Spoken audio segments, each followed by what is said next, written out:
नमस्ते दोस्तों, आज के इस सेशन में हम लोग डिस्काउंट यानी कि छूट के 10 प्रश्न करने वाले हैं और ये 10 प्रश्न आपके रेलवे के हर एक एग्ज़ाम के लिए बहुत ही ज़्यादा इम्पॉर्टेंट हैं।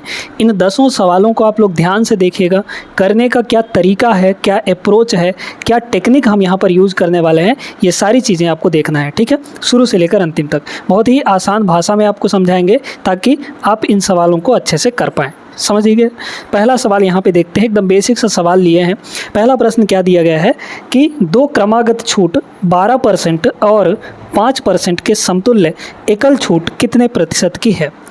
इसको करने का दो तरीका है, वो दोनों तरीके हम आपको बताएंगे ताकि आप कंफ्यूजन में ना रहें कि एक तरीका भूल गए तो फिर आप दूसरा तरीका नहीं जानते हैं तो इस सवाल को ना कर पाएँ। तरीका दोनों बताएंगे। ठीक है, देखिए यहाँ पे दो डिस्काउंट है, दो सक्सेसिव डिस्काउंट। क्रमिक का मतलब होता है सक्सेसिव, एक के बाद एक, तो इनका एकल समतुल्य डिस्काउंट बताना है, इक्विवेलेंट डिस्काउंट। ठीक है, अगर आप लोग ऐसे देखें कि 12% और 5% का अगर एकल डिस्काउंट देखा जाए, इक्विवेलेंट डिस्काउंट देखा जाए, तो आप 12 और 5 कहेंगे, 12 और 5 मिलाकर 17% होगा।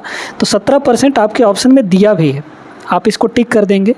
लेकिन ऐसा होता नहीं है दोस्तों, है ना।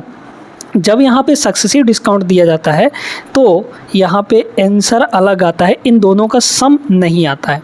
ठीक है, अब क्या आता है इसको ज़रा समझिएगा। हम लोग पहला मेथड, बेसिक मेथड यूज़ कर रहे हैं।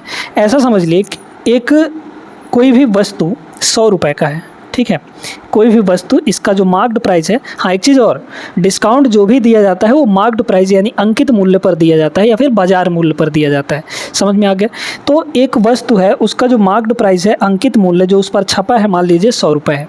ठीक है, अब इस 100 रुपये पर पहले वो 12% का छूट दिया। अब बताइए, कोई भी वैल्यू तो अपने आप में 100% होती है, 100% में हम 12% छूट दे देंगे तो वो सामान जाएगा कितने में, 100 - 12 यानी 88% में। तो 100 का 88% निकाल लीजिए। परसेंट का मतलब क्या होता है, डिवाइड बाई 100। अब यहाँ पे पहला छूट देने के बाद इतने का सामान वो हो गया, लेकिन एक और छूट पर, इस पर एक और छूट दिया जा रहा है जो कि 5% का है ना। तो अब ये अपने आप में 100% हो गया। इसमें अगर हम 5% छूट दे दें अगला डिस्काउंट, तो कितना बचेगा, ये सामान 95% हो जाएगा, है ना। 100 - 5 95%, परसेंट यानी डिवाइड बाई 100। ठीक है, अब ये टोटल जो सामान है इतने का हो चुका है दो डिस्काउंट लगने के बाद। समझ में आ गया। इसको थोड़ा सॉल्व कर लीजिए। 100 से आपका 100 कट जाएगा, है ना। अगर हम लोग 5 से काटेंगे तो ये हो जाएगा आपका 19, और इसको काटेंगे तो ये हो जाएगा आपका 20। ठीक है, 20 × 5 = 100। 2 से दोनों को काट दीजिए तो ये हो जाएगा आपका 10, और इधर 2 से काटेंगे तो ये होगा आपका 44। 19 और 44 को गुणा करिए, 19 चौक कितना हो जाएगा, 76। 76 का 6 हासिल 7, फिर 19 चौक 76, 76 और 7 हम लोग जोड़ेंगे तो आपका आ जाएगा 83।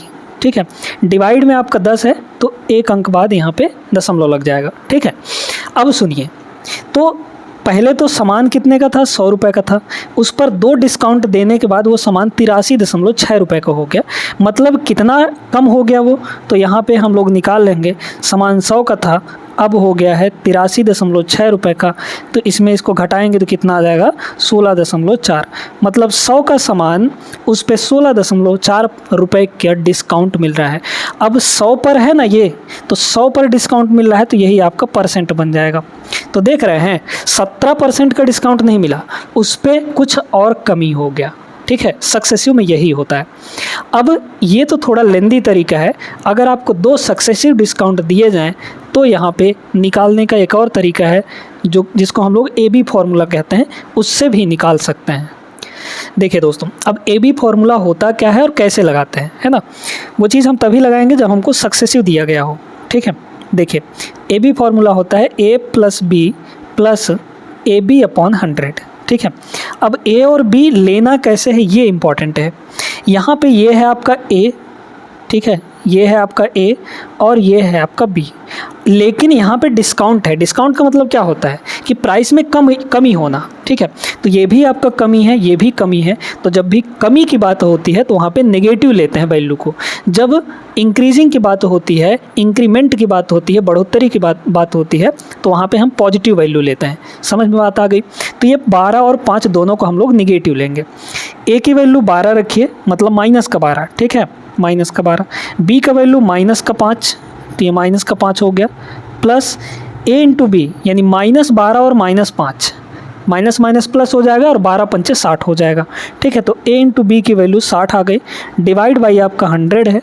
इसको देखिए, माइनस माइनस ये दोनों जुड़ेंगे तो माइनस का 17 हो गया, है ना। फिर प्लस इसको हम लोग काटेंगे तो 0.6 आ जाएगा। अब -17 और प्लस 0.6 है ना, तो 17 में 0.6 घटा दीजिए तो कितना आ जाएगा आपका यहाँ पे 16.4, ठीक है। लेकिन नेगेटिव में आएगा क्योंकि बड़ी संख्या नेगेटिव में, तो 16.4% का यहाँ पे डिस्काउंट मिलेगा। माइनस का मतलब ये बता रहा है कि ये डिस्काउंट है। तो इस मेथड से भी आ गया और इससे आसानी से आ गया।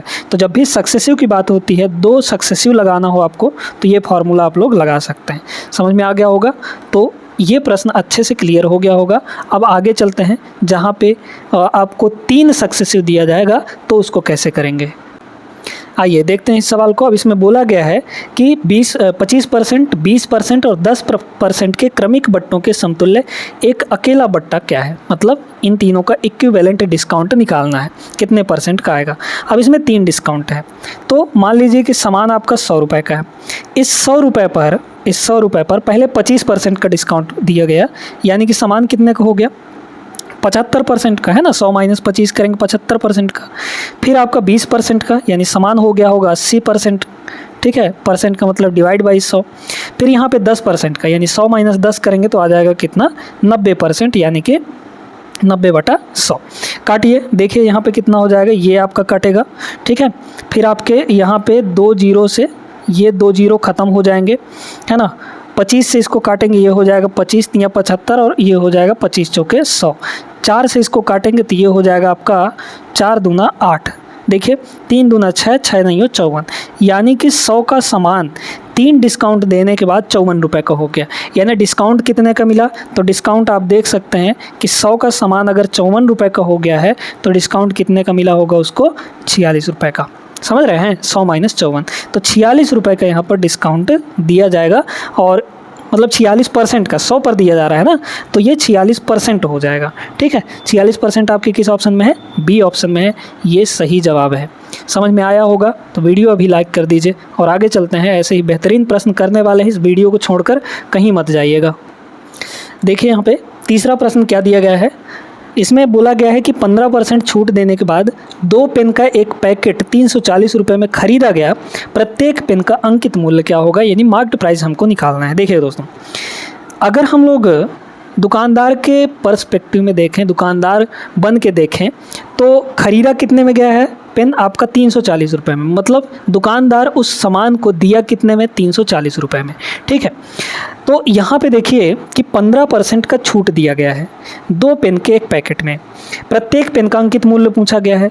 तो भाई जब 2 पेन का सेलिंग प्राइस 340 रुपये है, तो एक पेन का, क्योंकि हमको प्रत्येक पेन में देखना है ना, तो एक पेन का सेलिंग प्राइस कितना हो जाएगा, सेलिंग प्राइस हो जाएगा 340/2, है ना, क्योंकि 2 पेन का 340, तो एक पेन का 170 रुपये हो जाएगा। क्लियर हो गया, समझिए ना भाई कि 2 पेन का विक्रय मूल्य है, 2 पेन का विक्रय मूल्य यहाँ पे 340 रुपये है, तो एक पेन का 170 रुपये होगा, ठीक है। MP आपको निकालना है। अब देखिए MP हमारा जो होता है मार्क्ड प्राइस, वो कितना होता है, ओरिजिनल प्राइस, यानी कि 100% होता है। अब 100% में 15% का डिस्काउंट दिया गया है, तो 100% में 15% का डिस्काउंट, यानी कि सेलिंग प्राइस कितने में होगा, सेल कितने में होगा, 100 माइनस 15, यानी कि 85% में, ठीक है। तो 85% में यहाँ पे बिका एक पेन, ठीक है। अच्छा, इसी 85% की वैल्यू कितनी दी गई है आपको, 170 रुपये। अब आपको क्या निकालना है, मार्क्ड प्राइस। तो मार्क्ड प्राइस 100% है, 85% की वैल्यू इतनी है, तो 1% का वैल्यू कितना हो जाएगा, 170 डिवाइड बाई 85, ठीक ठीक है, 85 इधर आके डिवाइड हो जाएगा। 100% का वैल्यू चाहिए ना, तो 100 से यहाँ पे मल्टीप्लाई कर दीजिए, क्योंकि 1 की वैल्यू जब इतनी है तो 100 की वैल्यू निकालने के लिए 100 से गुणा कर देंगे हम लोग। काटिए इसको, कितना होगा, तो यहाँ पे देखिए 17 से ये कटेगा, 17 पचे 85 और यहाँ पे 17 दाहम 170, ठीक है, ये हो गया 1000/5। तो 1000/5 करेंगे तो 200 आ जाएगा, यानी कि जो MP रहा होगा मार्क्ड प्राइस वो 200 रुपये रहा होगा। प्रत्येक पेन की बात की जा रही है। अगर दोनों पेन का देखें तो कितना हो जाएगा, 400 रुपये हो जाएगा। समझ पा रहे हैं, तो इसका कौन सा आंसर होगा, ऑप्शन नंबर ए यहाँ पे सही जवाब हो जाएगा। क्लियर है, आगे बढ़ें हम लोग। आइए देखिए इस सवाल को, ये बड़ा ज़बरदस्त सवाल है। एक दुकानदार सप्ताहांत यानी कि सप्ताह के अंत के दिनों में 60% की छूट पर कपड़े बेचती है, ठीक है। रविवार को छूट किए गए मूल्य पर 10% की अतिरिक्त छूट मिलती है, एक्स्ट्रा डिस्काउंट 10% का मिलता है संडे के दिन को, ठीक है। अब यहाँ पे आप रविवार को एक कमीज़ 36 रुपये में ख़रीदते हैं, तो आपको उसी महीने के मंगलवार को वह कमीज़ खरीदने के लिए कितने पैसे ज़्यादा देने होंगे। बहुत बढ़िया सवाल है, ध्यान से सवाल को समझिएगा। देखिएगा यहाँ पे अगर रविवार को ख़रीदा जाएगा, सप्ताहांत का मतलब होता है कि सैटरडे संडे को 60% का डिस्काउंट मिलता है, ठीक है, 60% का डिस्काउंट मिलता है किसी भी सामान पर। एक दुकानदार जो है 60% का डिस्काउंट देती है सैटरडे और संडे को, है ना। आपने ख़रीदा कब, रविवार को, लेकिन इसमें बोला है कि रविवार को एक्स्ट्रा छूट दिया जाता है, रविवार को 10% का और छूट दिया जाएगा, ठीक है, 10% का और एक्स्ट्रा छूट दिया जाएगा। अब यहाँ पे ये बताइए कि वो जो कमीज़ शर्ट है वो रविवार को ही ख़रीदा जा रहा है, और कितने में ख़रीदा जा रहा है, यहाँ पे 36 रुपये में, ठीक है। चलिए हम लोग यहाँ पे मान लेते हैं कि शर्ट का जो ओरिजिनल प्राइस है वो 100 रुपये है, ठीक है, 100 रुपये है। इस 100 रुपये पर संडे के दिन 2 डिस्काउंट आपको मिलेंगे। इस 100 रुपये पर पहले 60% का डिस्काउंट मिलेगा, यानी कि शर्ट जाएगा 100 - 60 यानी कि 40% में। फिर इस पर 10% का छूट, यानी 100 - 10 मतलब 90% में। तो इतने रुपए में वो शर्ट बिकेगा संडे के दिन, लेकिन एक्चुअली में बिका कितने में है, बिका है आपका 36 रुपये में एक्चुअली में। ये तो यूनिट वाला वैल्यू है ना, और ये एक्चुअल वैल्यू है। चलिए अब इसको काटेंगे हम लोग, तो 0 से आपका 0 हो गया, और 2 0 से यहाँ पे 2 0 कट जाएगा, मतलब 36 का जो वैल्यू है ना, 9 चौक 36 हो जाएगा ना। तो 36 यूनिट का जो वैल्यू है वो 36 रुपये के बराबर है। तो 1 का वैल्यू कितना होगा, 1 का वैल्यू 1 रुपये हो जाएगा, 36/36। तो शर्ट की जो ओरिजिनल कीमत है वो 100 यूनिट है, तो 100 का वैल्यू कितना होगा, 1 का वैल्यू 1, तो 100 का वैल्यू 100 हो जाएगा। मतलब शर्ट की जो ओरिजिनल प्राइस है वो 100 रुपये है, ठीक है। तो मान लीजिए कि अगर हम मंगलवार को ख़रीदते हैं तो हमको तो 100 रुपये देना पड़ेगा, उसका पूरा प्राइस देना पड़ेगा, यानी 100 रुपये देना पड़ेगा, है ना। लेकिन रविवार के दिन ख़रीदा गया है तो 36 रुपये दिया गया है। अब बोला जा रहा है कि मंगल के दिन ख़रीदेंगे तो कितना ज़्यादा देना पड़ेगा। देखिए यहाँ पे संडे के दिन 36 रुपये दे रहे थे, लेकिन मंगल के दिन हम 100 रुपये दे रहे हैं उसी शर्ट का, यानी कितना ज़्यादा दे रहे हैं। तो यहाँ पे आप घटा दीजिए इसको, तो कितना आ जाएगा, 54 आ जाएगा, है ना, 64 आ जाएगा, ठीक है। मतलब कि 64 रुपये यहाँ पे ज़्यादा देना पड़ेगा। डी ऑप्शन करेक्ट हो जाएगा दोस्तों। क्लियर हो गया बात ना, उम्मीद करते हैं समझ में आ गया होगा। बहुत बेहतरीन सवाल था। आगे चलते हैं अगले प्रश्न। अगला सवाल देखिएगा, एक कुर्सी के विक्रय मूल्य पर 10% और 14% की छूट देने पर 27 रुपये का अंतर आता है। कुर्सी का मूल्य ज्ञात कीजिए। 10% और 14% का छूट देने पर 27 रुपये का अंतर आता है, ठीक है। ध्यान से समझिएगा, अगर कोई भी सामान यहाँ पे 100 रुपये का है, कुर्सी मान लीजिए कि 100 रुपये का है, ठीक है। इस 100 रुपये पर इसका एक डायरेक्ट तरीका भी बताएंगे, ध्यान रखिएगा। यहाँ पे इस पर अगर 10% का छूट देंगे तो बिकेगा कितने में, 90 रुपये में। वहीं पे अगर इसमें हम 14% का छूट देंगे तो ये कितने का बिकेगा, है ना। 100 में 14 घटा दीजिए तो कितना हो जाएगा, 86 रुपये में बिकेगा। कितने में बिकेगा, 86 रुपये में बिकेगा। अब कह रहा है कि इन्हीं दोनों का जो अंतर है वो किसके बराबर है, 27 रुपये के बराबर है। इन दोनों में कितने का डिफरेंस है, 90 और 86, 90 - 86 करेंगे तो 4 का डिफरेंस है। इसी 4 का डिफरेंस आपको कितना दे रखा है, 27 का दे रखा है अंतर, है ना, 27 रुपये के बराबर। तो 4 का वैल्यू 27 रुपये के बराबर है। अब आपको क्या बोला गया है, कुर्सी का मूल्य निकालना है। कुर्सी का मूल्य कितना है यहाँ पे, 100 रुपये है, मतलब 100 यूनिट है। तो 4 का वैल्यू जब 27 है तो 100 का वैल्यू निकालना है, तो हमको इधर 100 बनाना पड़ेगा, है ना। तो 100 बनाने के लिए हम इसमें क्या कर सकते हैं, 25 से गुणा कर सकते हैं। इसको 25 से गुणा करेंगे तो ये भी 100 हो जाएगा, और 25 से जब इधर गुणा किए हैं तो इधर भी गुणा कर देंगे 25 से, तो 25 गुणे ये 27 हो जाएगा। 25 और 27 को गुणा करेंगे तो कितना आ जाएगा आपका, इन दोनों को गुणा कर दीजिए तो आपका हो जाएगा 676 माइनस 1 यानी कि 675 रुपये, है ना, 675 रुपये। तो कुर्सी का जो मूल्य होगा 675 रुपये हो जाएगा। ठीक है, ये थोड़ा सा लंबा तरीका है। डायरेक्ट तरीका देखिए, यहाँ पे क्या बोला कि अंतर कितने कितने का है, मतलब पहले तो वो 14% का डिस्काउंट दिया, कितने का डिस्काउंट, 14% का, फिर वो 10% का डिस्काउंट दिया। तो इन दोनों डिस्काउंटों के बीच में अंतर कितने का है, 14 माइनस 10 करेंगे तो 4 ही ना आएगा, और यही अंतर आपको कितने के बराबर दिया है, 27 के बराबर। तो डायरेक्ट आप लोग कर सकते हैं, समझ में बात आ गई है ना। 14 माइनस 10 कर देंगे तो 4 यहाँ से भी आ जाएगा। क्लियर है बात, आगे चलें, बढ़ते हैं अगले प्रश्न में।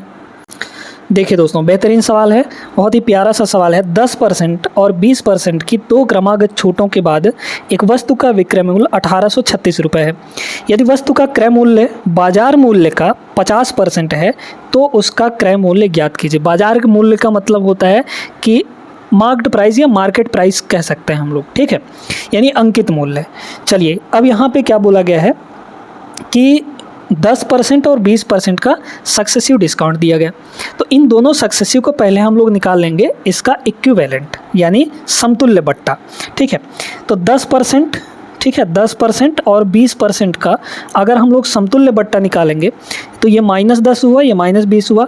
ए बी फार्मूला लगाइए इसमें, क्योंकि सक्सेसिव है, क्रमिक है, तो ए बी फार्मूला लगाएंगे। पहले ए हो जाएगा यानी -10, फिर बी हो जाएगा, फिर आपका ए बी मतलब -10 और -20 आपका 200 हो जाएगा प्लस का, डिवाइड बाई 100। यही तो फॉर्मूला है, A plus B plus A B upon 100। ठीक है, ये हो गया आपका टोटल -30 और प्लस यहाँ से ये 2 हो जाएगा, तो -30 और प्लस 2 यानी कि माइनस का 28%। तो डिस्काउंट इक्विवेलेंट कितने का डिस्काउंट मिला, 28% का। तो 100% में 28% का डिस्काउंट टोटल दिया जा रहा है, तो 100 माइनस 28 करेंगे तो कितना आ जाएगा आपका 72% आएगा। 72% में सामान बिकेगा यानी विक्रय मूल्य, है ना। तो इसी 72, क्योंकि ये आपका परसेंटेज में विक्रय मूल्य है, लेकिन एक्चुअली में विक्रय मूल्य कितना दे रखा है आपको, 1836 रुपये दे रखा है। ठीक है, यहाँ तक बात समझ में आ गई ना। अब क्या बोला है आपको कि देखिए, डिस्काउंट जो है, जब डिस्काउंट की बात करते हैं तो मार्केट प्राइस जो होता है वो आपका 100% होता है। ठीक है, क्योंकि मार्केट प्राइस या मार्केट प्राइस पर ही डिस्काउंट दिया जाता है, क्रय मूल्य पर डिस्काउंट नहीं देते हैं। क्लियर है।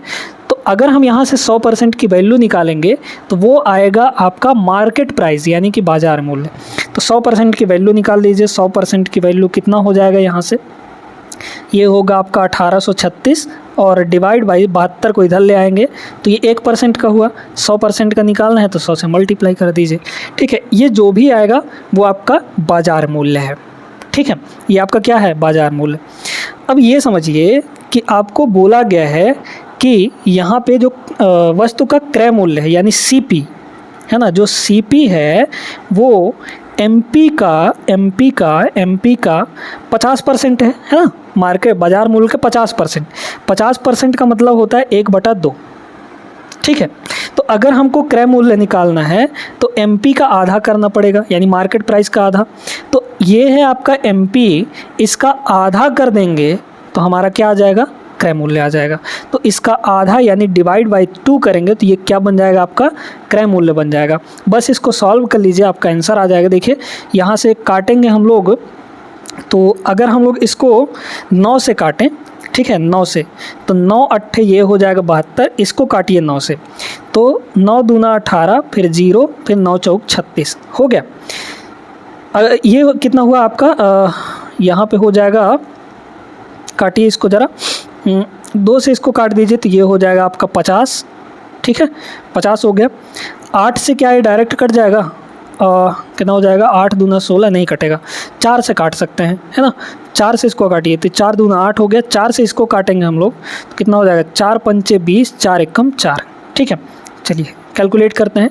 ऊपर बचा है 51 50 और यहाँ पे आपका है 2 बट्टे में। ठीक है, दोनों को हम लोग मल्टीप्लाई करेंगे तो कितना हो जाएगा, ये हो जाएगा आपका 5 पचम 25 है ना, 5 एकम 5 इतना हो गया डिवाइड बाई 2। तो डिवाइड बाई 2 करेंगे तो 2550 का आधा जो होगा वो आपका 1275 रुपये हो जाएगा। तो 1275 रुपये जो है वो क्या आएगा, कॉस्ट प्राइस आ जाएगा दोस्तों। क्लियर हो गया ना, बहुत बेहतरीन सवाल था। इसमें थोड़ा सा फंस सकते थे आप लोग, क्योंकि 100% का वैल्यू निकाल के आप लोग दे देते 2550 रुपये, तो कहाँ से आता है ना। ठीक है, समझ रहे हैं। यहाँ पे आपको ये बोला था कि जो मार्केट प्राइस का आधा है वो क्रय मूल्य के बराबर है। तो मार्केट प्राइस तो इतना आया था, उसका आधा कर दिए डिवाइड बाई 2, तो CP बन गया। क्लियर, आगे चलें। आइए देखते हैं अगला सवाल। बहुत बढ़िया सवाल है। इसमें अगर आप लोग बेसिक से करेंगे तो इसमें पछताना पड़ेगा। इसका ट्रिक बताएंगे हम, डायरेक्ट तरीका। ठीक है, एक दुकानदार किसी वस्तु के क्रय मूल्य में 48% की बढ़ोतरी करके यानी बढ़ा के उस पर अंकित कर देता है, यानी छाप देता है। देखिएगा, ध्यान से सुनिएगा इस चीज़ को, है ना। जो क्रय मूल्य था यानी कॉस्ट प्राइस, ठीक है, इस कॉस्ट प्राइस पर कुछ ना कुछ बढ़ा के, कितना बढ़ाया वो, 48% बढ़ा के, ठीक है, 48% इंक्रीज करके इसका जो भी प्राइस था उसमें 48% बढ़ा के वो छाप दिया। और छापने के बाद फिर जो छपा हुआ मूल्य था उस पर 48% का डिस्काउंट दे दिया। कह रहा ना कि बिक्री पर 48% की छूट रखता है, मतलब कि बढ़ाने के बाद प्राइस को क्या किया, कम किया। छूट का मतलब क्या होता है, प्राइस को कम करना ना। तो कितने परसेंट कम कर दिया वो, यहाँ पे 48% कम कर दिया। समझ रहे हैं बात को। पहले वो प्राइस को 48% बढ़ाया, फिर जो भी आया उस पर 48% का छूट दे दिया, यानी 48% प्राइस को घटा दिया। ठीक है, तो बोला गया है कि कुल प्रतिशत लाभ अथवा हानि बताना है। टोटल कितने का लॉस या प्रॉफिट हुआ।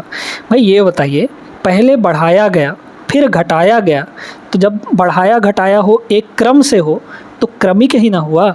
यानी यहाँ पर हम लोग सक्सेसिव लगा सकते हैं, क्रमिक लगा सकते हैं। ठीक है, क्रमिक क्या है, ये है आपका A, ये है B, AB फार्मूला इसमें लगाइए। क्या हो जाएगा, A की वैल्यू है 48, ठीक है, B की वैल्यू है -48, फिर यहाँ पे प्लस, फिर AB का मतलब 48 गुणा 48, ठीक है, 48 गुणा -48 है ना, तो ये माइनस का 48 हो जाएगा। और डिवाइड बाई 100 होता है ना, A + B + AB अपॉन 100, यही तो फॉर्मूला है। प्लस 48 से -48 ख़त्म हो गया।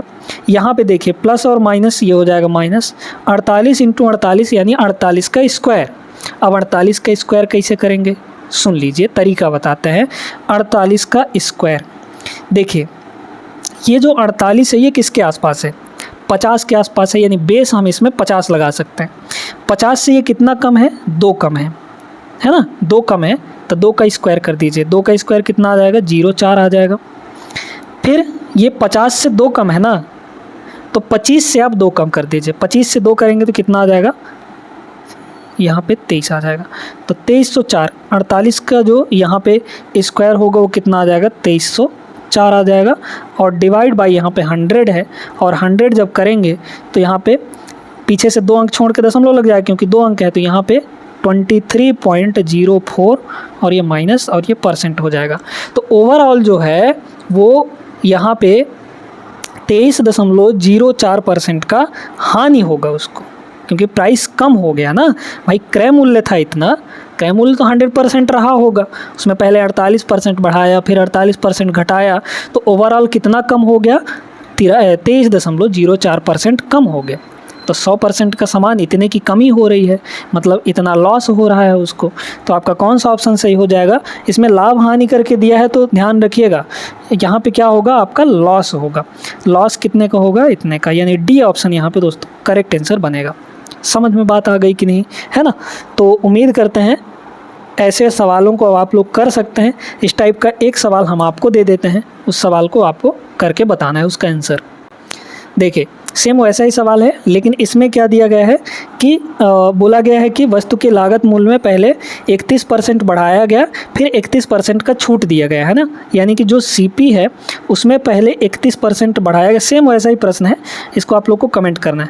पहले 31% बढ़ाया, फिर 31% का डिस्काउंट दे दिया, तो ओवरऑल प्रॉफिट या लॉस आपको बताना है। सेम वही सवाल है दोस्तों, इसका आंसर जो है आपको कमेंट करना है। ठीक है, ज़रूर सॉल्व करके कमेंट करिएगा, इससे आपकी प्रैक्टिस भी हो जाएगी। क्लियर है? आगे बढ़ते हैं हम लोग अगले प्रश्न में। आइए देखते हैं यहाँ पे अगला सवाल, बहुत ही बेहतरीन सवाल है, आपके आरआरबी जेईई की परीक्षा में पूछा गया था। पूछ रहा है इनमें से कौन सा बेहतर है। पहला ऑप्शन दिया है कि 10% और 20% का क्रमिक छूट यानी सक्सेसिव, ये पहले ऑप्शन में है, ठीक है। और बी में दिया गया है आपको 20% और 10% का क्रमिक। लेकिन अब आप सोचेंगे तो वैल्यू तो वही है, सिर्फ इधर उधर किया है तो आना तो वही चाहिए ना, बराबर होना चाहिए इसका डिस्काउंट। क्रमिक भले भी दिया है लेकिन वैल्यू तो सेम है, ठीक है। पहले वाले में अगर हम लोग लगाएं ए बी फार्मूला तो टोटल कितने का डिस्काउंट मिलेगा हम पहले में देखते हैं, ठीक है। देखिए तो ये हुआ ए, ये हुआ बी, मतलब डिस्काउंट है तो दोनों नेगेटिव होगा, यानी -10, फिर ए का वैल्यू, फिर बी का वैल्यू -20 प्लस ए बी यानी 10 × 20 यानी हो जाएगा 200 बटे आपका 100। और इसको हम लोग यहाँ पे करेंगे तो कितना हो जाएगा, यहाँ पे सॉल्व करेंगे हम लोग तो -30 और +2 यानी कि यहाँ से आ गया आपका 28% का, है ना, 28% का टोटल डिस्काउंट। अच्छा, इसको अगर करेंगे तो इसमें भी तो वही चीज़ आएगा, है ना, क्योंकि चीज़ें वही हो रही हैं। तो यहाँ पे देखिए, यहाँ पे भी निकाल लेंगे तो पहले -20 हो जाएगा, फिर -10 हो जाएगा, फिर प्लस का 20 × 10 यानी कि 200 और बटे 100, ठीक है। तो यहाँ से भी आपका कितना आ गया, 28% का डिस्काउंट, यानी कि दोनों आपका समान है, ठीक है। क्लियर हो गया? कंफ्यूज मत होइएगा। तो चाहे हम लोग पहले 10% का फिर 20% का, या फिर पहले 20% का फिर 10% का डिस्काउंट दे, क्रमिक में अगर बात है तो दोनों का मतलब बराबर ही है। क्लियर है? आगे चलिए, एक प्रश्न हम लोग यहाँ पे और कर सकते हैं। ये 9वां प्रश्न था, 10 प्रश्न करने का वादा किए थे, ठीक है। आइए दोस्तों, एक बेहतरीन सवाल देखते हैं यहाँ पे, बहुत बढ़िया सवाल है, ध्यान से सुनिएगा इसको, है ना। एक व्यक्ति को निम मार्ट में चीनी पर 10% की छूट मिली, जिसके फलस्वरूप उसने 225 रुपये में 25 किलोग्राम चीनी अधिक खरीदी।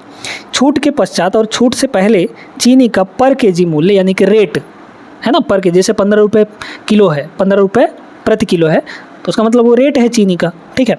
तो आपको पर केजी डिस्काउंट से पहले और डिस्काउंट के बाद का जो रेट है वो बताना है, पर केजी, ठीक है। चलिए देखिए दोस्तों, यहाँ पे अगर हम लोग रेट की बात करें, है ना, रेट की बात करें तो पहले भाई कुछ ना कुछ रहा होगा डिस्काउंट से पहले। रेट हम लोग मान लेते हैं कि 100 यूनिट था, ठीक है। लेकिन पहले, ये डिस्काउंट से पहले की बात है, लेकिन बाद में 10% का छूट दिया गया रेट में, है ना। 10% का छूट यानी कि कितना हो जाएगा, 100 में 10% छूट यानी कि 90 रुपये का हो गया। तो पहले चीनी आपका 100 रुपया प्रति किलो था, ऐसा समझ सकते हैं, बाद में 90 रुपये प्रति केजी हो गया, यानी 10% का छूट दिया गया, ठीक है। अब देखिए यहाँ पे बड़े गौर से समझिएगा, जो मूल्य होता है दोस्तों, किसी भी सामान का जो मूल्य होता है ना, जैसे ऐसे समझिए इसको, मान लीजिए कि आप 10 किलो चीनी खरीदे, लेकिन चीनी का जो प्रति किलो मूल्य है, रेट जिसको हम लोग कहते हैं, वो 15 रुपये पर केजी है, ठीक है। तो आपका टोटल मूल्य कितना हो गया, ये तो हो गया आपका मात्रा यानी क्वांटिटी, और ये हो गया रेट। तो मात्रा इंटू क्वांटिटी यानी संख्या, है ना, रेट, सॉरी, ये है मात्रा, ये है रेट। तो इन दोनों को मल्टीप्लाई करने पर हमको टोटल मूल्य निकल कर आ जाएगा, यानी ये 150 हो गया। तो यहाँ से एक फॉर्मूला बन गया कि जो प्राइस होगा यानी मूल्य होगा वो किसके बराबर होगा, वो होगा क्वांटिटी यानी मात्रा या संख्या और इनटू रेट, ठीक है, ये चीज़। अब रेट हमको पता है। अब यहाँ पे ये समझिए कि 225 रुपये में ही पहले वो कुछ और चीनी खरीद पा रही थी, लेकिन जब डिस्काउंट दिया गया तो 225 रुपये में ही उसने ज़्यादा चीनी खरीदा। कितना ज़्यादा, 25 रुपये ज़्यादा, यानी प्राइस उसका फिक्स है। ये क्या है, ये आपका फिक्स है, ठीक है। ये दोनों आपस में चेंज हो रहे हैं। क्लियर है बात? ध्यान से इस चीज़ को सुनिएगा।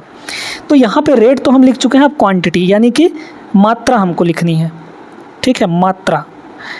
देखिए दोस्तों, अगर हम कहें कि आपको 20 रुपये का पेन खरीदना है, ठीक है, 20 रुपये का पेन खरीदना है।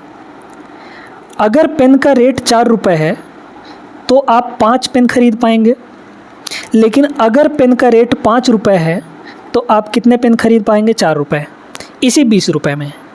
तो यहाँ पर देख सकते हैं कि मूल्य को अगर फिक्स कर दें तो ये दोनों आपस में चेंज हो जा रहे हैं।